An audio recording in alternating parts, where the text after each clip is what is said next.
बेटा उठाओ पीछे बेटा हुआ क्यों भाई ऐसे क्या कर रहा पीछे तो करो थोड़ी बहुत फास्ट में क्या कर। गुड इवनिंग बैठिए। इससे क्या थोड़ा रिफ्रेश हो जाता है। खड़े होकर बैठते हैं तो नींद उड़ जाती है, तो ये तो खड़े होकर के बैठना भी एक exercise. Hello good evening everyone, welcome back. स्वागत है एक बार फिर से। कल पढ़ रहे थे उसी कड़ी में हम आगे बढ़ेंगे। कल कहाँ तक पढ़ लिया था? ओके, तो विटामिन बी हम पढ़ रहे थे। रिवीजन करेंगे 1 मिनट के लिए। मैं तुमको 2-3 छोटी छोटी बातें पूछ रहा हूँ, आप लोग दिमाग में सोचना है कि कुछ याद भी रह रहा है, सब इससे वापस साफ हो रहा है। तो कालिदास ने किस पौधे का जिक्र किया था? माधवी लता। हिप्टेज बेंगालेंसिस क्या है? हॉर्टिकल्चर एक लैटिन भाषा का शब्द है। Pomology Latin plus Greek. Olericulture Latin plus English. ठीक है, तो पोमोलॉजी मतलब फ्रूट का अध्ययन, ओलेरिकल्चर सब्जियों का अध्ययन, हॉर्टिकल्चर में सबके अध्ययन, फल सब्जियां फूल मसाले एवरीथिंग। ओके, और इसी प्रकार से डी कैंडोल को हम लोग क्या कहते हैं? De Candolle father of systematic pomology. Doctor KL Chadda को क्या कहते हैं? डॉक्टर केएल चड्डा को कहते हैं फादर ऑफ गोल्डन रिवोल्यूशन, स्वर्ण क्रांति के पिता कहते हैं। ये सब बेसिक सी बातें हमने पढ़ रही थी। उसके बाद हम बात कर रहे थे कि इस महत्व क्या है, तो हमने पोषण में महत्व पढ़ा, जो कि सबसे आवश्यक और सबसे महत्वपूर्ण महत्व है कि नहीं? ओके, जिन्होंने आज ज्वाइन किया है कोई दिक्कत नहीं, ठीक है। तो सर आप लेट क्यों आते हो? 10 मिनट तो नहीं आए, देखो थोड़ा कम लेट आए, वो एक क्लास से थोड़ा इधर छोड़ते हैं तो 2-5 मिनट ऊपर नीचे हो जाते हैं। कोशिश करेंगे कि नहीं, है कि नहीं? अच्छी बात। आगे बढ़े तो हमने कार्बोहाइड्रेट पढ़ा था कि भाई सबसे ज्यादा कार्बोहाइड्रेट किसमें होता है? किशमिश के अंदर होता है। और सब्जी में किसमें होता है? कसावा में। कसावा को हम लोग कहते हैं टेपियोका या फिर मनी होट एस्कुलेंटा, है कि नहीं? सबसे ज्यादा प्रोटीन किसमें होता है? काजू के अंदर, ठीक है। काजू में सबसे ज्यादा वसा होती है वॉलनट में। किसमें होती है? वॉलनट किसको बोलते हैं? प्रोटीन की कमी से होता है क्वाशियोर। कौन सी बीमारी होती है? क्वाशियोर नामक बीमारी प्रोटीन की कमी से होती है। सबसे ज्यादा कैल्शियम होता है लीची के अंदर।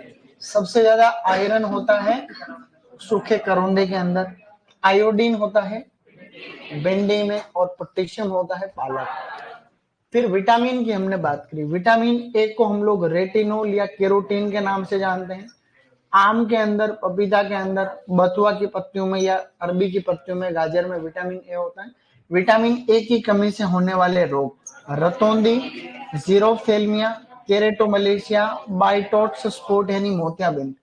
विटामिन बी पूरा कॉम्प्लेक्स है, विटामिन बी कॉम्प्लेक्स कहते हैं इसको। बी1 यानी, मेरे बाद में रिपीट करना बोलो, thymine. बी2 riboflavin. B3 niacin. B5 pantothenic acid.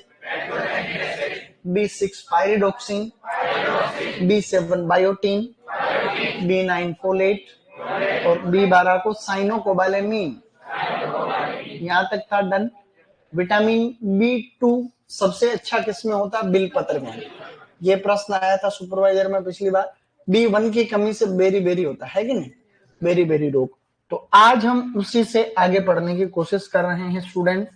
Vitamin C क्या पढ़ेंगे? तो विटामिन सी कोई छोटी मोटी चीज है क्या?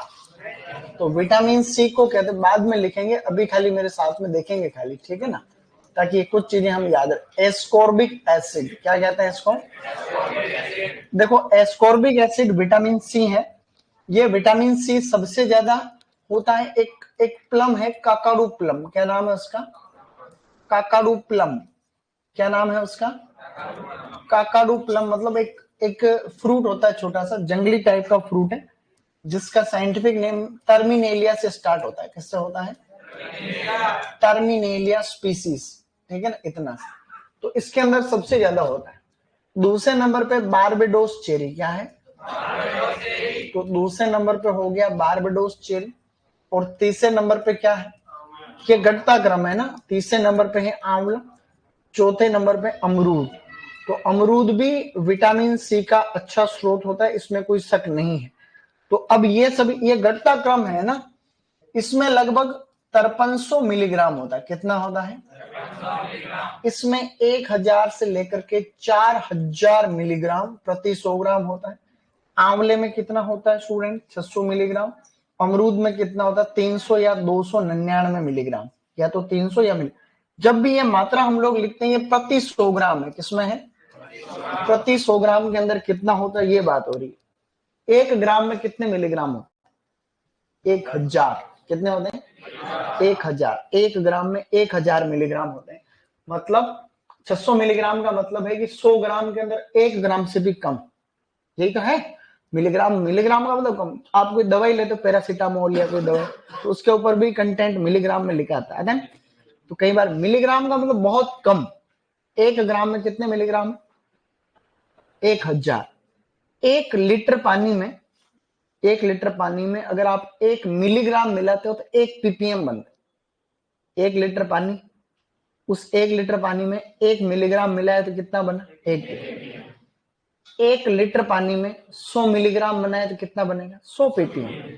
1 लीटर पानी में 500 मिलीग्राम बनाए तो कितना बनेगा? 500 पीपीएम। 1 लीटर पानी के अंदर 1000 मिलीग्राम मिला होगा तो कितना बनेगा?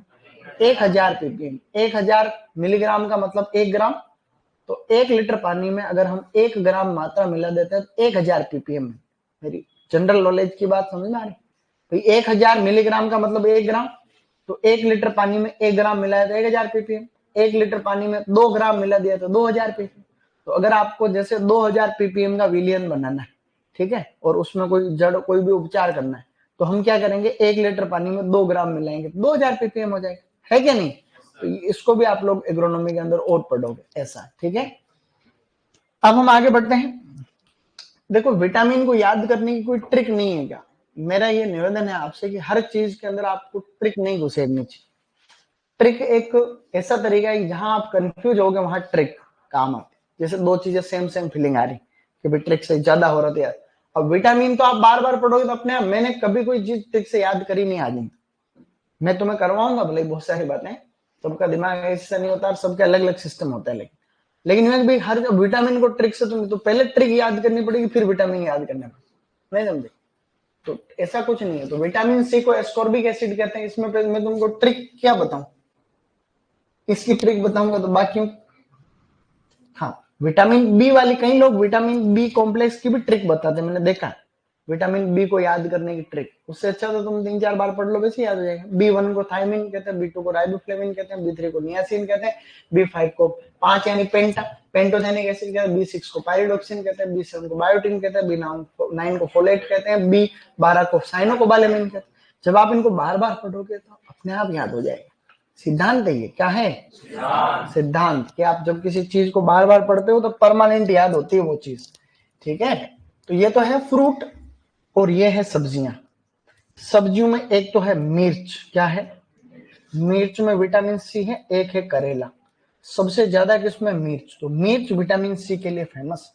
विटामिन सी के लिए पूछा जाता है कि भाई कौन सी सब्जी में विटामिन सी ज्यादा होता है, तो मिर्च में। ये घटता क्रम है। ये अभी किसी किताब में दिया हुआ नहीं है, दुनिया भर में यहां से किताब में चालू है। तो अभी ज्यादातर लोग इसको मानते हैं सबसे ज्यादा बारबेडोस चेरी है। तो घटता क्रम है, तो आगे मात्रा लिखी हुई तो कोई दिक्कत नहीं। भाई सबसे ज्यादा है फिर कम है। विटामिन सी के घटते क्रम के अनुसार जमाओ, तो पहले ककाडुक्लम, फिर बारबेडोस चेरी, फिर आंवला, फिर अमरूद। फिर घटता क्रम ही तो है ऐसा।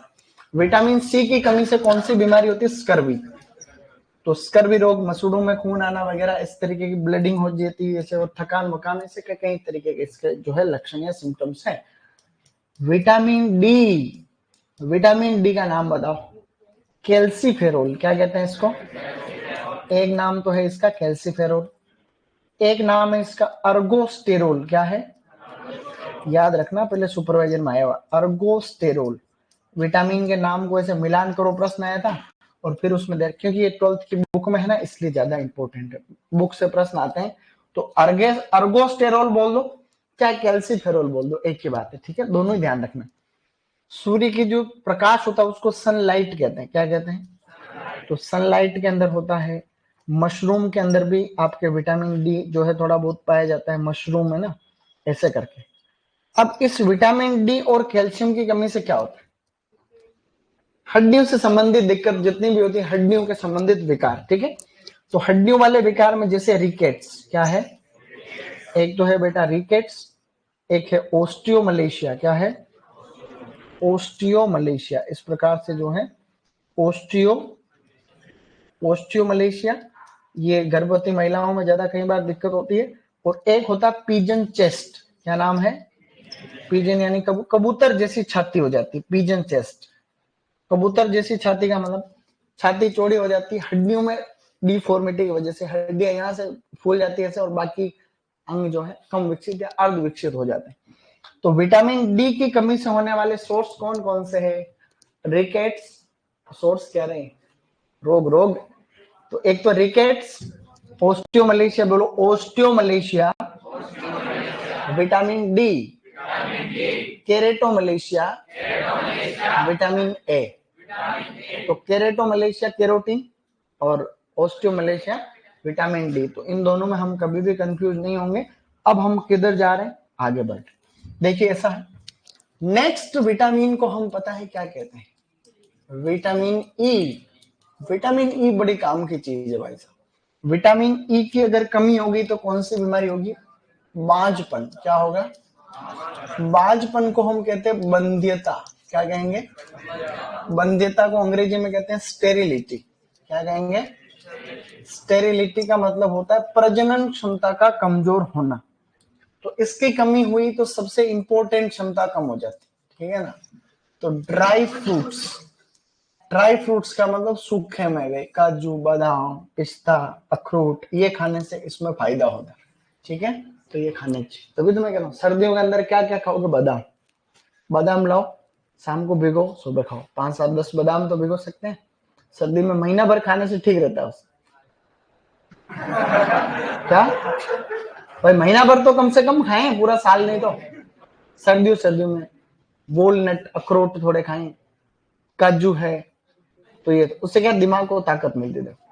कहते हैं कि बादाम खाने से अकल आती है, कि अकल तो ठोकर खाने से, तो ठोकर खाने से अलग प्रकार की अकल आती। लेकिन माइंड को क्या है कि अगर तुम पढ़ोगे तो ऊर्जा चाहिए। देखो पढ़ने में एटीपी लगता, ऊर्जा चाहिए। ऊर्जा लगता है तो क्या कई प्रकार के पोषक तत्व भी चाहिए मेटाबॉलिक एक्टिविटी को मेंटेन करने के लिए। अगर तुमने अच्छी चीजें कुछ दिनों तक नहीं खाई तो फिर तुम्हारे दूसरे प्रकार के लक्षण प्रकट होने लग जाए। थकान आ रही है, हाथ पैर दुख रहे हैं, जी घबरा रहा, कभी कभी ऐसा आंखों से कभी आंखें दिख नहीं रहा, ऐसे कई प्रकार की दिक्कत होती नहीं थी कि भाई पढ़ जाता रहा ना, आज तक बहुत मेहनत कर रहा इसलिए हो रहा है। हाँ, भले इन सभी लक्षणों के कारण और भी हो सकते हैं, लेकिन पोषक तत्वों की कमी से भी ऐसा अक्सर होता है, ठीक है ना।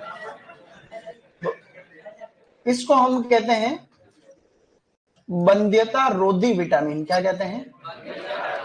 बंध्यता रोधी विटामिन का मतलब स्टेरिलिटी जो है इससे नहीं आती, इसको एंटी स्टेरिलिटी। इसका मतलब क्या हुआ? Anti sterility. स्टेरिलिटी नहीं है, एंटी स्टेरिलिटी। बंध्यता रोधी विटामिन भी हम इसको कहते हैं। इसको कहते हैं टोकोफेरोल। क्या कहेंगे? टोकोफेरोल कहते हैं, या ब्यूटी विटामिन भी कहते हैं इसको कहते हैं ब्यूटी विटामिन। ब्यूटी विटामिन, ठीक है। मतलब आपकी जो है सुंदरता को बनाए रखे। तो आप चाहते हो कि भाई आपका जो चांद के जैसा चेहरा ये मेंटेन रहे हमेशा, तो इसमें भी ब्यूटी विटामिन का मतलब इसके भी फायदे हैं। स्किन, त्वचा में चमक, त्वचा चमकती, ठीक है। तो ये भी फायदा है। तो कहेंगे यही है। हालांकि चेहरा कैसा भी, मुस्कुराता हुआ चेहरा हमेशा अच्छा लगता है। हमेशा हमें टेंशन में नहीं, स्माइल रहनी चाहिए। मुस्कुराता हुआ चेहरा किसी का कैसा भी हो तो अच्छा ही लगता है, नहीं लगता है? स्माइलिंग फेस हमेशा अच्छा लगता है। तो हमेशा मुस्कुराते रहिए, ठीक है ना। कि आप क्यों मुस्कुरा रहे हैं, ऐसा क्या मजा आ रहा है ऐसा। विटामिन के को क्या कहते हैं बताओ? फाइलोक्विनोन। क्या कहेंगे? फाइलोक्विनोन कहते हैं, ध्यान रखना, फाइलोक्विनोन। विटामिन के को क्या कह रहे हैं? फाइलोक्विनोन इंपोर्टेंट है। अब विटामिन के होता है हरी पत्तेदार सब्जियों में, हरी ग्रीन लीफी वेजिटेबल्स, हरी पत्तेदार सब्जियों में विटामिन के ज्यादा होता है। विटामिन बी 12 सब्जियों में नहीं होता है, फलों में भी नहीं होता है, किडनी लिवर वगैरह में होता है।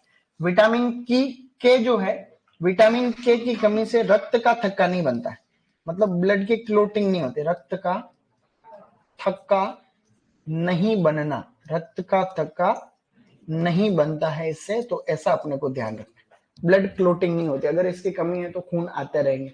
तो हमने क्या पढ़ा कि अभी तक कुछ, विटामिन ए को कहते हैं रेटिनॉल कैरोटीन, विटामिन बी1 को थायमिन, बी2 को राइबोफ्लेव, बी3 को नियासिन, बी5 को pantothenic acid, B6 pyridoxine, बी7 biotin, बी9 folate, B12 साइनोकोबालेम, vitamin C ascorbic acid, vitamin D calciferol अर्गोस्टेरोल, vitamin E tocopherol, vitamin कौन सा बच गया, विटामिन के फाइलोक्विनोन, क्या कहेंगे, एक बार पढ़ने पे कोई चीज याद थोड़ी हो, बार बार पढ़ने पे अपने आप हो जाता है, इसलिए कोई भी तुमको ज्यादा टेंशन लेने की आवश्यकता नहीं है। सब्जियों के अंदर फैट नहीं होती, एक लाइन लिखाऊंगा यार कि जो सब्जियां होती हैं उनमें बाकी पोषक तत्व तो है लेकिन क्या नहीं है, फैट। वसा सब्जियों में बहुत कम होती है या नहीं होती है, 0.1% से भी कम। तो यहां हम नोट करके एक लाइन बोल जाऊंगा, तो उसके माध्यम से तुम्हें ये चीज याद रहेगी। फल सब्जियों में सर्वाधिक पाए जाने वाला पोषक तत्व है पोटेशियम, क्या है, तो पोटेशियम सबसे ज्यादा होता है। फल और सब्जियों में कोई एक पोषक तत्व जो ज्यादा है तो वो क्या है, पोटेशियम।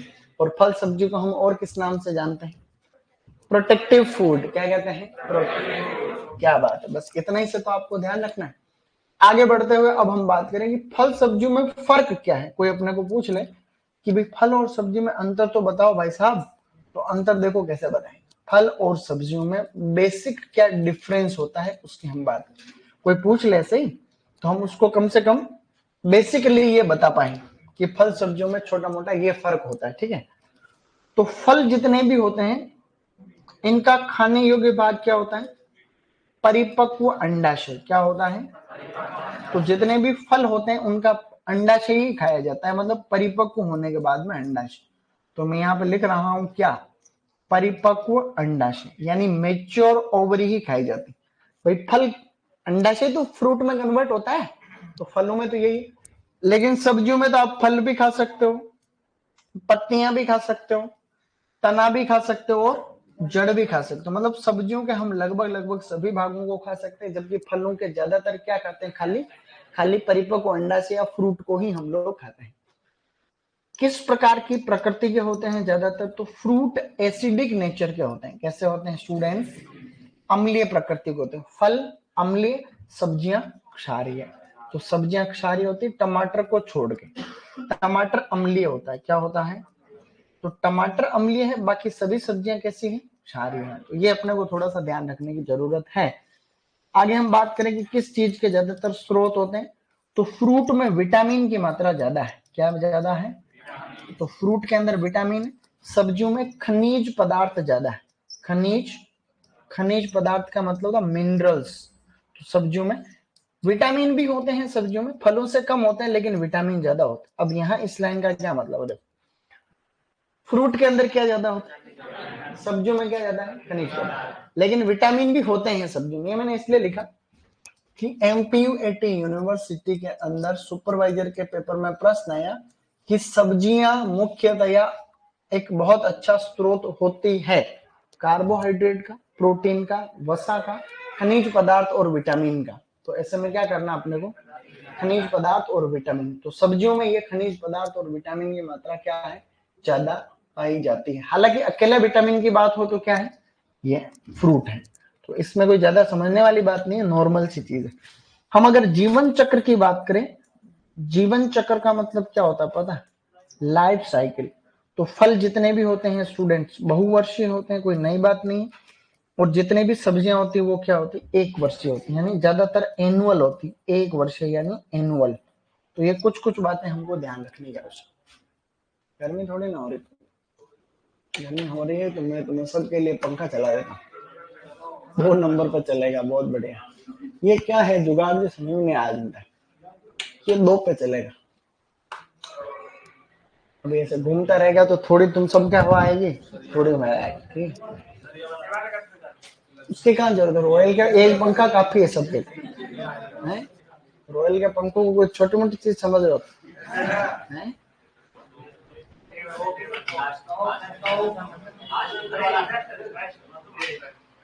ठीक है, ठंड लगे तो बता देना, बंद कर दूंगा।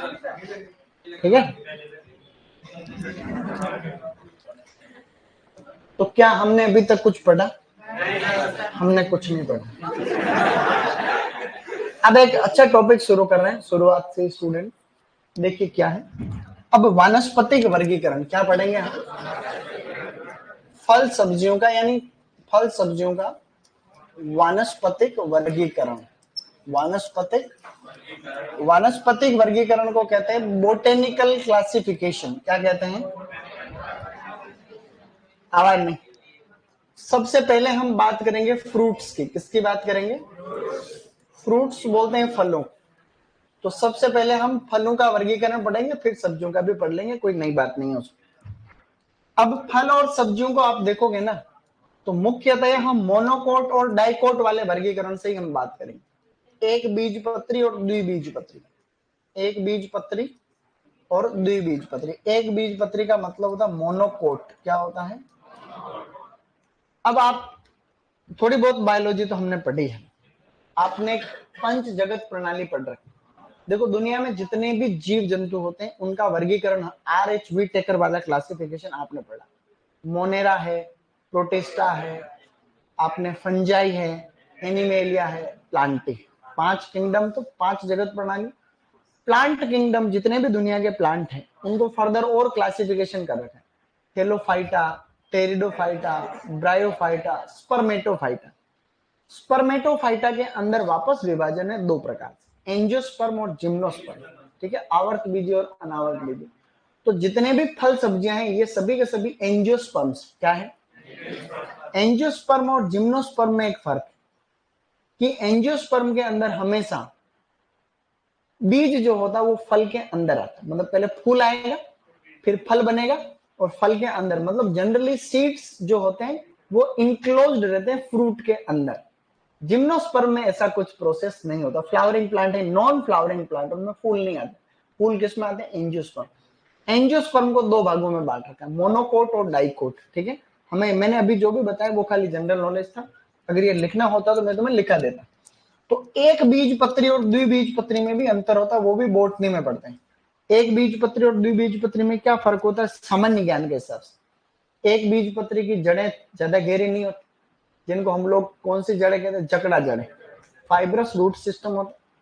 द्विबीजपत्री में मूसला जड़ें होती, गहरी टेप रूट सिस्टम, गहरी और ज्यादा विकसित।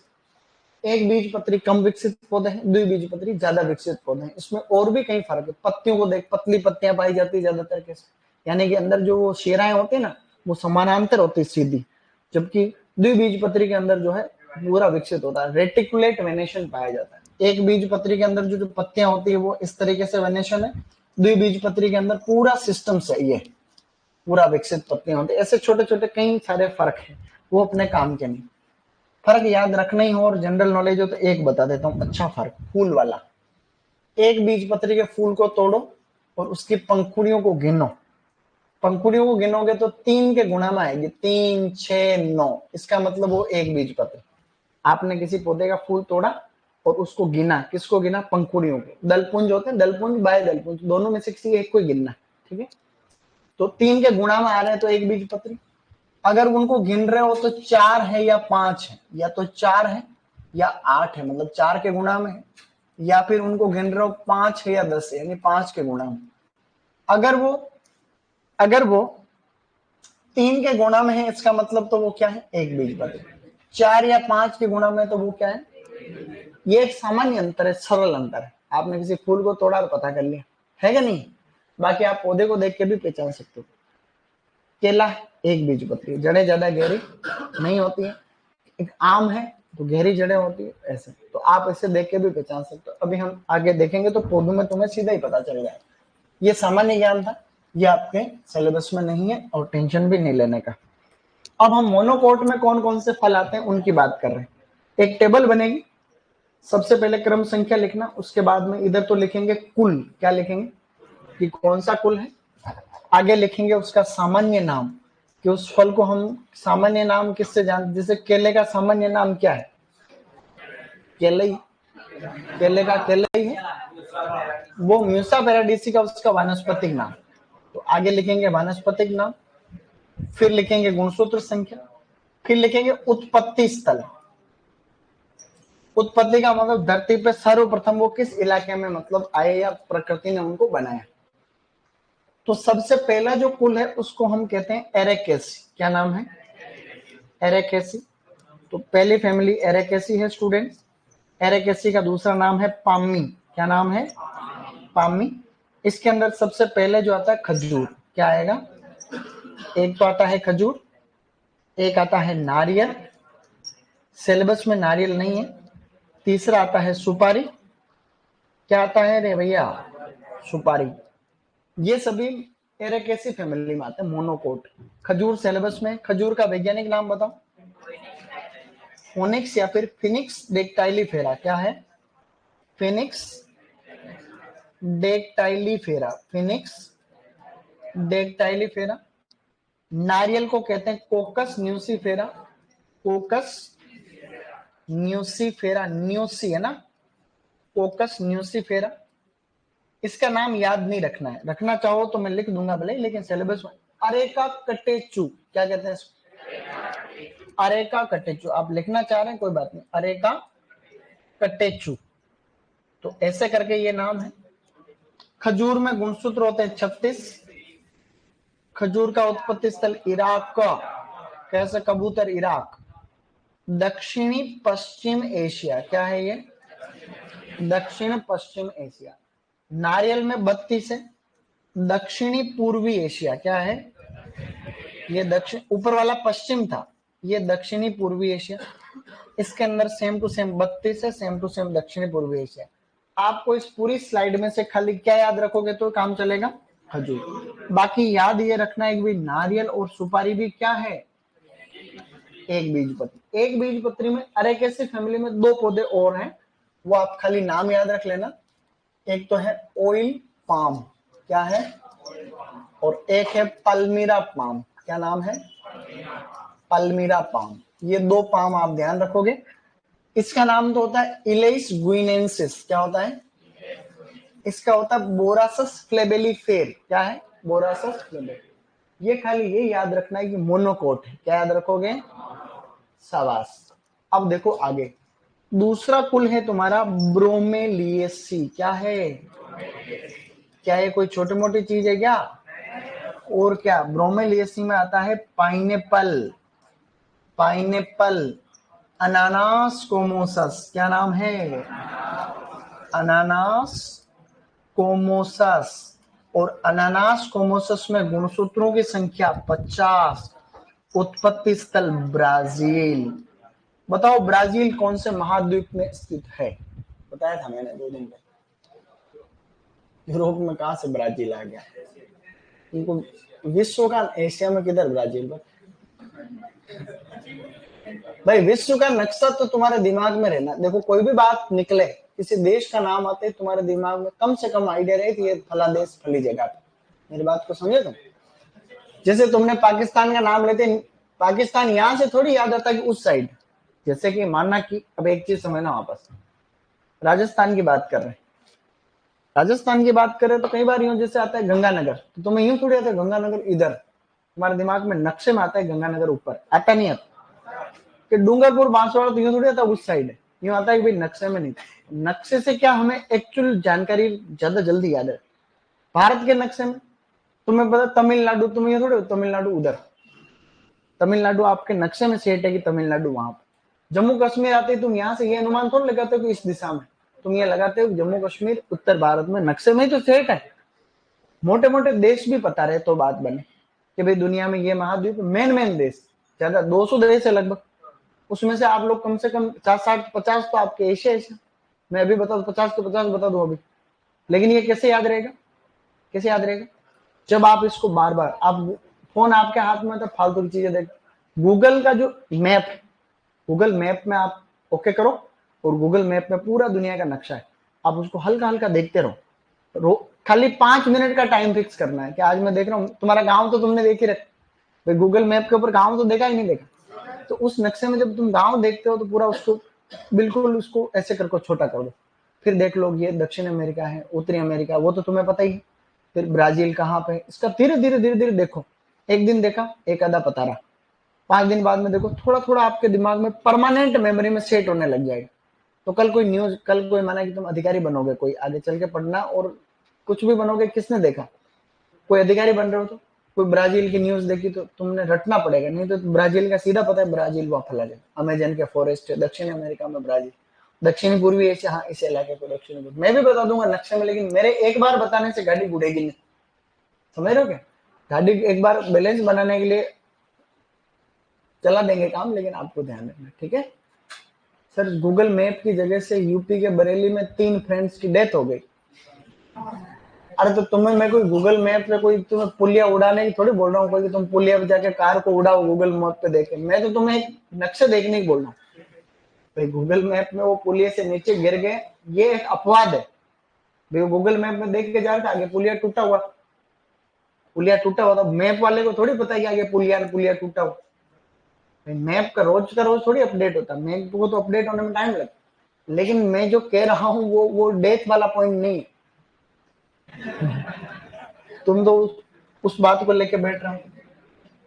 भाई जो डेथ हो गई उसका क्या ही लेना, भाई उसका क्या लेना, इन दोनों बातों के बीच में कोई कनेक्शन है। भाई कहाँ पे ध्रुव तारा, एक कहावत बहुत खतरनाक है गाँव में। एक और देख रहे हैं लास्ट फ्रूट, फिर हम आगे बढ़ जाएंगे। अगली फैमिली है बेटा म्यूजेसी। क्या है, म्यूजेसी में आता है केला, केले को बोलते क्या है, म्यूसा पेराडीसिए का, क्या है, म्यूसा पेराडीसिए का। तो म्यूसा पेराडीसिए का है गुणसूत्र संख्या 22, 33 या 44। जो म्यूसा पेराडीसी का है ये त्रिगुणित है, बाकी सभी जंगली प्रजातियां द्विगुणित। तो म्यूसा पेराडीसी का ट्रिप्लोइड 33 याद रखने, ठीक है। उत्पत्ति स्थल है इंडो मलाया, इंडो, या तो आप इंडो मलाया याद रखो, या इसकी जगह दक्षिणी पूर्वी एशिया। क्या है, दक्षिणी पूर्वी एशिया का ही Indonesia Malaysia, Indo Malaya, Indonesia, Indo का मतलब इंडोनेशिया नहीं भारत, इंडो मलाया यानी भारत से मलेशिया वाला जो एरिया है वहां पे इसकी उत्पत्ति है। भाई उत्पत्ति का मतलब आप किसी चीज को समझे नहीं, देखो भाई ये धरती है और धरती गोलमाल है, तुम्हें कोई शक है इस बात में, कोई शक नहीं। अब इस धरती के ऊपर आप देख रहे हो, अब पहले ये धरती थी, अभी इसको एशिया मान लो, ठीक है, एशिया, एशिया का ये उत्तर, दक्षिण, पूर्व और पश्चिम, ठीक है। मान लो यहाँ पे ये लगभग भारतीय है, यहाँ भारत। तो अब ये जो इलाका है ये दक्षिणी पूर्वी एशिया है, ये पूरा इलाका क्या है, दक्षिणी पूर्वी, ये दक्षिणी पश्चिमी एशिया है, ठीक है। ये उत्तर, उत्तर पश्चिम एशिया है, ये उत्तर पूर्वी एशिया, ठीक है। तो ऐसे, तो ये वाला इलाका, इस इलाके में लगभग 10 देश आते हैं, कितने आते हैं, 10 देश। उनका एक एक समूह बना हुआ वैश्विक संगठन भी है, उसको एशियान कहते हैं। क्या कहते हैं, एक संगठन है, देखो एशियान, साउथ ईस्ट एशिया, ये तो इसका मतलब क्या, दक्षिणी पूर्वी एशिया, भाई साउथ ईस्ट एशिया, ये साउथ ईस्ट एशिया। तो एसोसिएशन का मतलब संगठन, association of south east Asian Nations, देश, कंट्री। तो association of south east Asian Nations, यहाँ पे ये 10 देशों का एक संगठन। 10 देश कौन से हैं, म्यांमार है, थाईलैंड है, कंबोडिया है, वियतनाम है, सिंगापुर है, मलेशिया है, इंडोनेशिया है, ब्रुनाई है, फिलीपींस, ऐसे करके 10 देश है। इन 10 देशों का संगठन को क्या बोल दिया, एशियन। तो दक्षिण पूर्वी एशिया, देश तो बाद में बने, ये धरती के ऊपर यह हिस्सा तो पहले बन गया। तो यहाँ इस बायोडाइवर्सिटी में जो भी फसलें प्राकृतिक रूप से यहाँ पैदावार जिनकी मानेगी उनको उत्पत्ति कह रहे हैं। भाई आज के माने कि 2 करोड़ साल पहले, 5 करोड़ साल पहले किसी पर्टिकुलर चीज की उत्पत्ति है तो हमने थोड़ी देखा, वैज्ञानिकों ने बाद में अनुमान लगाया। जैसे वेविलोव ने दिया ये काम, तुमने नाम सुन रखा हो वेविलोव, जिन्होंने उत्पत्ति केंद्र के सिद्धांत दिया कि कौन से, पूरी धरती को 8 केंद्रों में बांट दिया कि ये 8 सेंटर ऑफ डाइवर्सिटी है, सेंटर ऑफ ओरिजिन, यहाँ पे उत्पत्ति हुई। तो ये भी एक सेंटर ऑफ डाइवर्सिटी, मतलब प्राकृतिक रूप से यहाँ बहुत ही जैव, जैसे अमेजन के जंगल ही एक जैव विविधता का अच्छा उदाहरण, मतलब यहाँ बायोडाइवर्सिटी बहुत है, जिससे दक्षिण भारत में पूर्वी घाट और पश्चिम घाट, हिमालय अपने आप में यह हिस्सा है। समझ रहे हो मेरी बात? तो यहाँ पर धरती में सबसे पहले पौधों की उत्पत्ति हुई, तो केले की उत्पत्ति भी इधर मानी जाती है, आम की भी इधर मानी जाती है, नारियल की भी इधर मानी जाती है, जबकि पाइनएप्पल की ब्राजील साइड में मानी जाती है कि नहीं? ऐसा। तो अब एक काम करना, आपको पता है क्या लिखना है इसमें, तुरंत लिखेंगे त्वरित।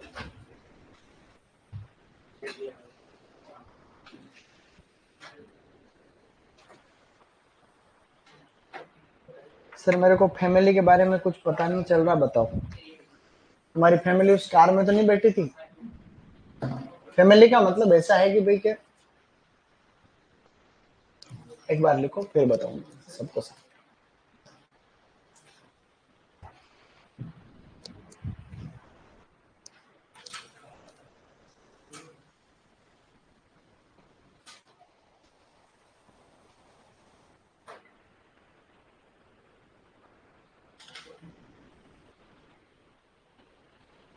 कोई चीज नहीं दिखे पीछे से तो मेरे को बता देना।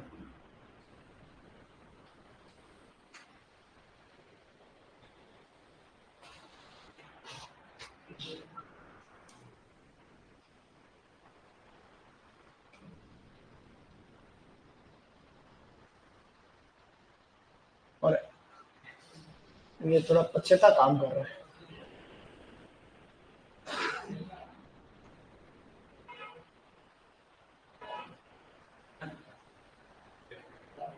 पर ये ऑनलाइन वाले को बस।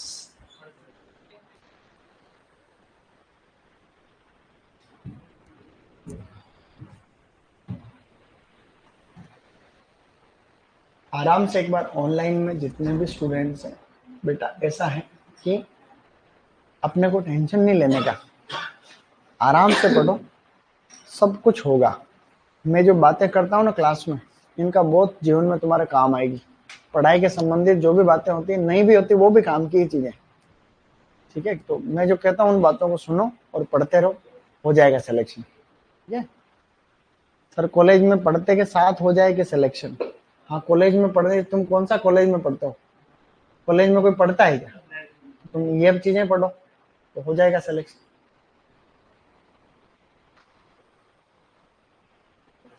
विटामिन डी में 3 नंबर, कौन सा 3 नंबर? 3 नंबर नहीं, रिकेट्स, ऑस्टियम, पिजन चेस्ट लिखा, पिजन चेस्ट। ओके, जब मैं बोलता हूं तो भी आप ध्यान रखें। ऑनलाइन वालों का ध्यान हमेशा पूरा कंसंट्रेशन के साथ रहना चाहिए, ठीक है? आगे बढ़े।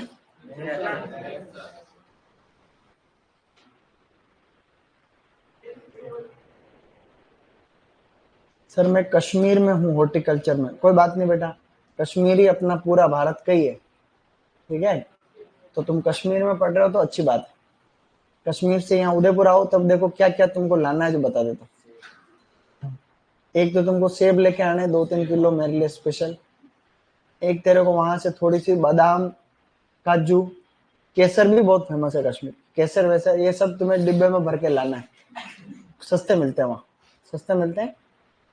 तो ये तुम जब भी आओ, उदयपुर आओ, सीधा अगर कश्मीर से उदयपुर आओ तो मेरे लिए लेके आना, ठीक है? ज्यादा पैसे खर्च मत करना। एप्पल तो वहां से बगीचे से तोड़ लिया ना ऐसे ही, वहां तो खूब सारे हैं। और और बादाम तुमको मिलेगी नहीं वहां, क्योंकि बादाम तो क्या कि प्रोसेस करने के बाद में, बादाम का तो फल होता है इतना बड़ा, उसको फोड़ के प्रक्रिया के बाद में बादाम निकालते हैं अंदर। और काजू वहां होता ही नहीं, काजू तो मैंने गलती से बोल दिया, काजू तो दक्षिण भारत में होता है। तो काजू तुमको नहीं लाना, केसर लानी, अच्छी कश्मीरी केसर, ठीक है? चलो आगे बढ़ो। ये गलत बात, देखो फास्ट लिखना चाहिए।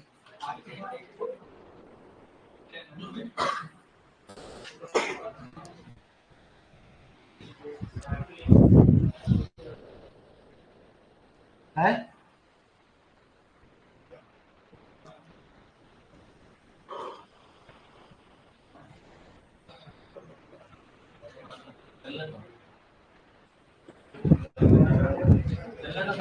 यस, बढ़ रहा है।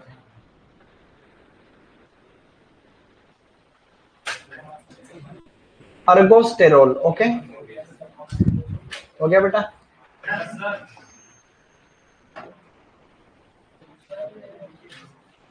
किस किस के छूट गया हाथ खड़ा करो। करंट आ गया ना? करंट आ रहा हुआ ध्यान रख। हालांकि इतना कुछ नहीं है लेकिन करंट आया, इसलिए किसी को बोलना यहाँ टच नहीं कर।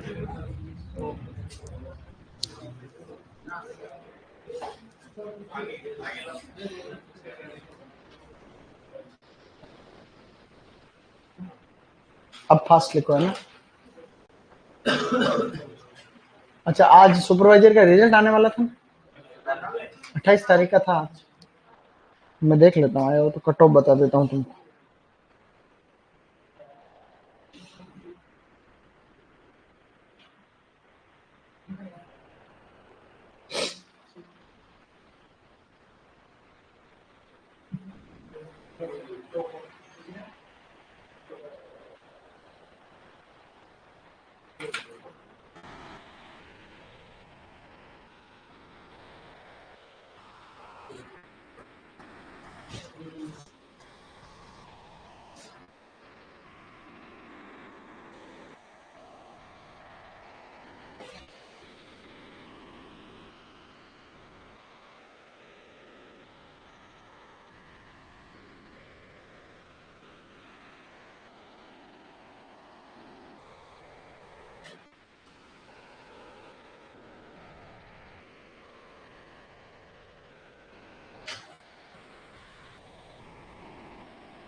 चले आगे।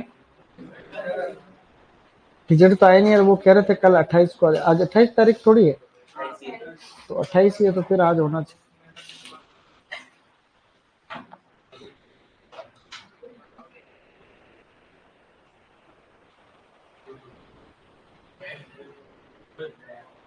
आज कृषि पर्यवेक्षक सीधी भर्ती का परिणाम जारी कर रहे हैं। सांझ तक अपलोड पर इस वेबसाइट पर देख लें। सांझ तक, सायकाल तक मतलब शाम तक आएगा, है ना?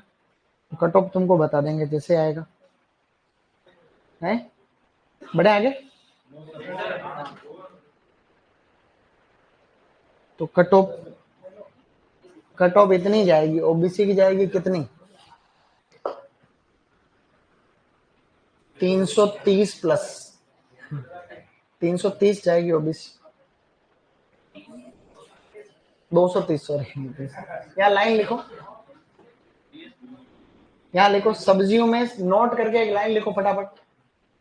सब्जियों में सबसे कम पाया जाने वाला तत्व, सब्जियों में सबसे कम पाया जाने वाला तत्व, आगे लिखो वसा। सब्जियों में सबसे कम पाया जाने वाला तत्व लिखो वसा, ब्रैकेट में लिखो 0.1% से कम। सब्जियों में सबसे कम पाया जाने वाला तत्व वसा, ब्रैकेट में लिखो 0.1% से कम। 0.1% से कम। सब्जियों में सबसे कम पाया जाने वाला तत्व, आपने लिख रहे हो। अगला लिखो, सब्जियों में सर्वाधिक पाया जाने वाला पोषक तत्व है पोटेशियम। सब्जियों में सर्वाधिक पाया जाने वाला पोषक तत्व पोटेशियम। सॉरी, फल व सब्जियों में, सॉरी दूसरी वाली लाइन लिखनी है, फल व सब्जियों में। फल सब्जियों में सर्वाधिक पाया जाने वाला पोषक तत्व पोटेशियम। फल सब्जियों में सर्वाधिक पाया जाने वाला पोषक तत्व पोटेशियम। फल सब्जियों में सर्वाधिक पाया जाने वाला पोषक तत्व पोटेशियम। Is it clear? अब लिखो, ये आगे लिखा, फल सब्जियों में अंतर लिखा हुआ।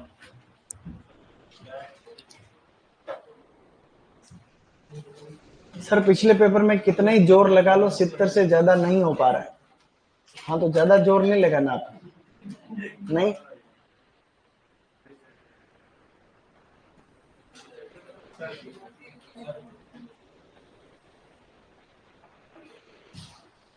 ओके अभिषेक,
भाई साहब तनख्वाह बहुत बढ़ने वाली है अब आने वाले टाइम पर।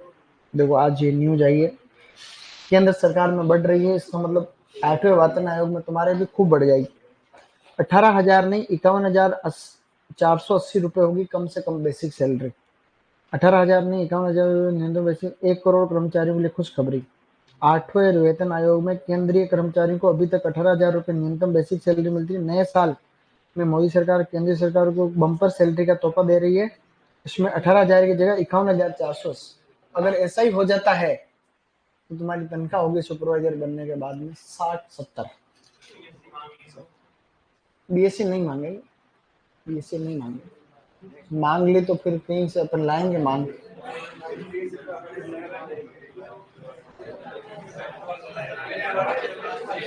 छूटा नहीं किसी का हाथ पर।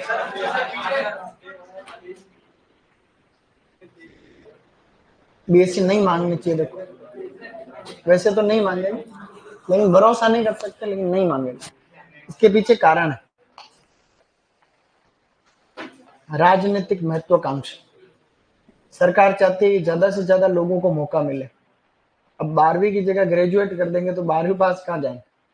सरकार नहीं करेगी, बस मेरे हिसाब से नहीं। ऐसा करे तो सरकार गिरा देना सही नहीं।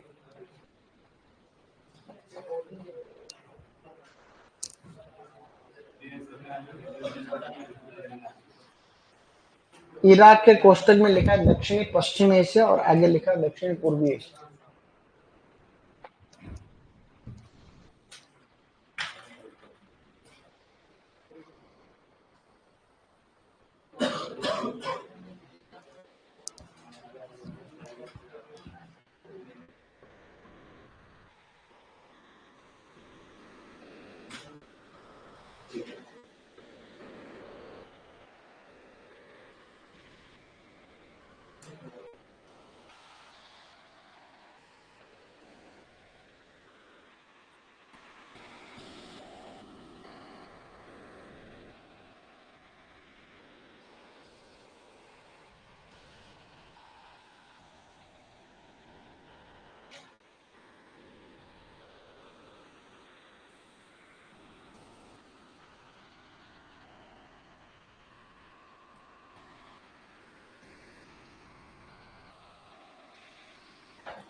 आ गया रिजल्ट। अभी कट ऑफ आने ही वाली है, बस कोई इनके ग्रुप में भेज देगा तुरंत। रिजल्ट आ गया, लो मैं बता देता हूँ। ठीक है, रोल नंबर आए हैं सीधे, इनका सिलेक्शन हुआ है। बोर्ड द्वारा कृषि परीक्षा भर्ती आयोजित की गई, लगभग 2 गुना अभ्यर्थियों का अंतिम रूप से किया गया था।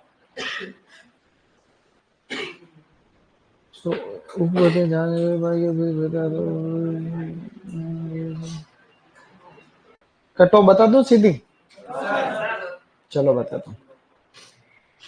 जनरल की गई है लड़कों की 232.23। 232 232। नवल का हुआ नहीं हुआ, उसके 13 नंबर ज्यादा हो गया होगा। लड़कियों की गई 230.78। ईडब्ल्यूएस में गई है, कम गई है 224। लड़कियों की 220। एससी में गई है 214। लड़कियों की गई है 212। एसटी में गई है 217। लड़कियों की 214। ओबीसी की गई 229.22। लड़कियों की 229.22 सेम। एमबीसी में गई है 226.9। लड़कियों की 219। बस। टीएसपी का बताऊं, मजे मजे हो रहे हैं।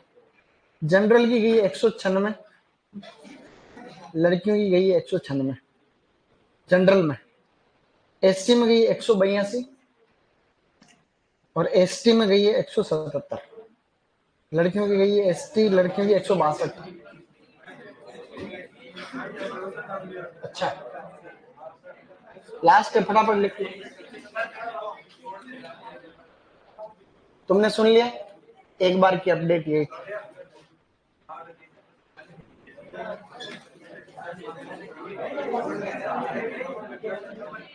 बस बात नहीं, बात नहीं।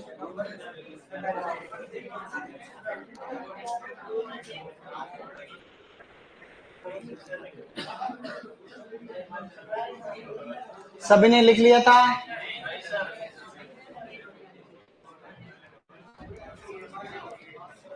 बस बात नहीं, वो तो कट ऑफ ज्यादा इसलिए गई क्योंकि सीट नहीं थी। सीट तो 270 थी, 370। टीएसपी की निकालने के बाद टीएसपी का सबसे क्या ही लेन देन, 370 लगभग, और बची हुई तो टीएसपी में थी, तो 370 सीट ही थी, इसलिए कट ऑफ ज्यादा है। अगर सीट 1000 प्लस हो तो कट ऑफ कम हो जाए, थोड़ा बहुत तो फर्क पड़ता ही है।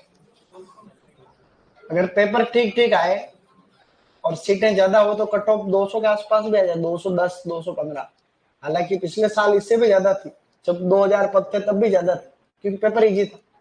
इस बार पेपर अच्छा था, ठीक ठीक। तो अच्छा पेपर तुम्हारे लिए बहुत फायदा होगा। अगर पेपर थोड़ा कठिन आता है तो तुम्हारे लिए बहुत अच्छा हो जाएगा, क्योंकि अपने यहाँ अच्छा लेवल मेंटेन करते हैं रॉयल बार। अच्छा, अपने यहाँ सारे सब्जेक्ट का बढ़िया लेवल है। ये लास्ट स्लाइड है, 1 मिनट का टाइम।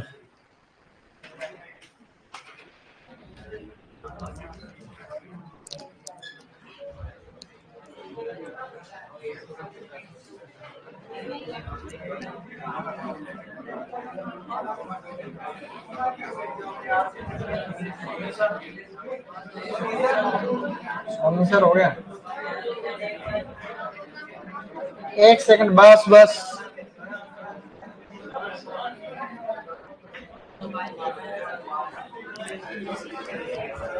बेटा आवाज नहीं।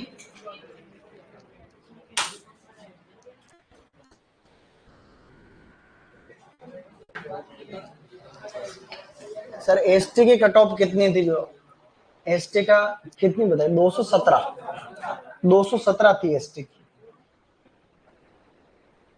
217 थी। जनरल की 232 थी, ओबीसी की 229 थी। एससी की क्या थी? 216, 14 नहीं 16, कोई बात नहीं, 14 जी 16 नहीं, दो गलत कम करना। लड़कियों की कट ऑफ भी बराबर रहने लग गई, ज्यादा फर्क नहीं। ओबीसी में तो बॉयज और गर्ल्स की कट ऑफ सेम, कोई एक शब्द, एक पॉइंट का भी फर्क नहीं, लड़के लड़कियों की सेम। हाँ,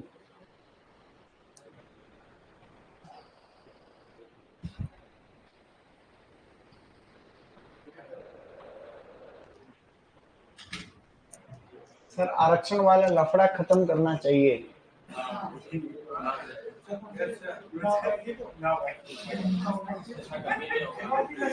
कोई बात नहीं, देखो ये है कि लंबा चौड़ा मुद्दा है, अभी बात नहीं कर सकते, आप फ्री होंगे तब बात करेंगे, ठीक है। आरक्षण में भी कई अच्छाइयां भी है तो बुराइयां भी। अच्छाइयों से ज्यादा बुराइयां होने लगी आज। एक एक संशोधन हो जाए तो भी काफी, 2 संशोधन चाहिए मेरे को तो। एक तो आरक्षण जाति के आधार पर से हटा के आर्थिक आधार पर हो जाए, कि परिवार की कम जाति, जैसे सब जातियां सेम, अब तुम मान लो सारी जातियों को बैठो, आरक्षण का आधार आपकी आय पे हो जाए, कि एक साल में तुम कितना कमा रहे हो। कोई 8 लाख या उससे ज्यादा कमा रहा है तो उसकी अलग कैटेगरी बना रहे हो, उससे नीचे कम, ऐसा कुछ क्राइटेरिया हो जाए तो भी फर्क पड़ेगा। एक जिसके परिवार में एक बार किसी को आरक्षण का फायदा मिल गया, जैसे मेरे को आरक्षण का फायदा मिल गया, तो मेरे बच्चे पोतों को नहीं मिले, नहीं, ये भी जरूरी। जैसे एक टीचर बन गया तो उसके बच्चे को भी मिल रहा है, सबको मिल रहा है। तो एक परिवार में एक नौकरी लग गया, उसके बाद नहीं मिले, क्योंकि अब तो वो सक्षम हो गया ना, तो परिवार का अब तो वो सक्षम हो गया, पढ़ा भी सकता है, सब ठीक है, आय भी बढ़ेगी, सही नहीं? चलो